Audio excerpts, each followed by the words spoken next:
श्री एकनाथ जी महाराज गंगोत्री से गंगा जल लेकर बहुत से भक्तों के साथ रामेश्वर चढ़ाने जाते थे। प्राय भक्त लोग ऐसा करते हैं कि गंगोत्री से गंगा जल लेकर रामेश्वर में चढ़ाते हैं कांवर में लेके। ऐसे ही वो जा रहे थे।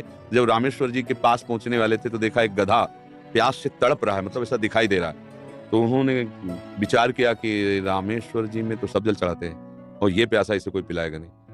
गंगोत्री से लाए थे रामेश्वर जी के लिए, नजदीक गए और गोद में गधे का सर लिया और हर हर महादेव करके पूरी गंगा जली जे ही गंगा जली पिलाया। तो और जो साथी थे सब हंसने लगे, यार मतलब इतनी मेहनत करके वहां से लाए और पास ही आ चुके थे रामेश्वर के, वहां नहीं चढ़ा, गधे को पिला दिया।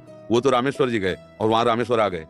गधे को जे ही गंगा जल पिलाया तो भगवान उठ के बैठ गए, बोले मैं ही था, तुम्हारे को देख रहा था कि तुम केवल मूर्ति में ही मुझे समझते हो या सब जीवों में भी मुझे समझते हो। तुम्हारी इस दया से मैं द्रवित होकर यहीं प्रकट हो गया, क्योंकि कण कण शिव है, तो एक गधे से ही भगवान प्रकट हो गए। तो पशु पक्षियों की सेवा भगवान की सेवा, पर अभिमान न करे, भाव ऐसा रखे कि भगवान ने मुझे ये सेवा दी है और सेवा लायक बनाया है बस, और इसका प्रचार प्रसार न करें। प्रचार प्रसार करने से सेवा का जो सुकृत होता है वो नष्ट हो जाता है। जैसे आप यार मित्रों से और बहुतों से हम तो ऐसा करते हैं, मतलब ये बात जैसे आप संत से या गुरुजनों से कहे तो बात अलग होती है, बस इसके बाद फिर इसे गुप्त। अगर कोई कहे भी कि सुना है कि आपने पक्षियों की बहुत सेवा करते हो, अरे हम अपनी सेवा नहीं कर पाते पक्षियों की, क्या मतलब उसे हमें दबाना है।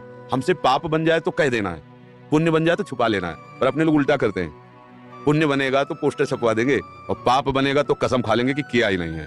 यही हमारी दुर्गति का कारण बनता है। अगर हमसे कोई गलती हो गई और कोई पूछे आपसे गलती, वहां हो गई, अब दंड मिले तो वो नष्ट हो जाएगा। जहां आपने हाँ कहा वो पाप नष्ट हो जाएगा। अगर सभा में खड़ा होकर के स्वीकार कर ले तो दंड मिले ना मिले उसका पाप नष्ट हो गया। और हम सभा में पुण्य को कह सकते हैं, पाप को नहीं कह सकते, देखना है नहीं।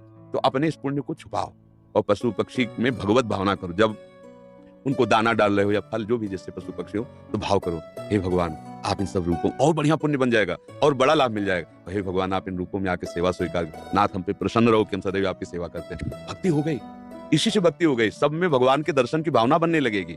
ठीक है।